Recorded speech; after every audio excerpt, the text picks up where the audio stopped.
આ જગતની અંદર બાપ એવો વ્યક્તિ છે કે ગમે એવી મુશ્કેલી હોય તે બાપ એમાંથી બહાર કાઢી દે. આજના સમયની અંદર આપણે જોઈએ ને તો બાપ દીકરાને સામે બે ઊભા રાખે ને તો એ હેરખું ગળે જ નથી મળી શકતા, હગી જ નથી કરી શકતા. તો ખરેખર મારે તમારા મોઢેથી સાંભળવું છે ખરેખર બાપ દીકરાનો સંબંધ કેવો હોવો જોઈએ?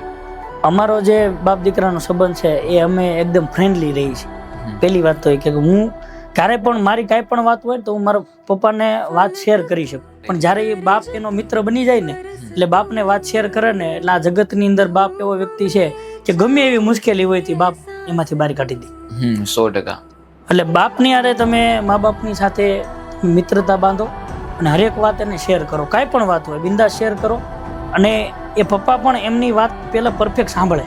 કેમ કે આ સમાજની અંદર અત્યારે કેવું છે કે સમાજ શું કે આ બધું વસ્તુ લોકો વિચારે છે.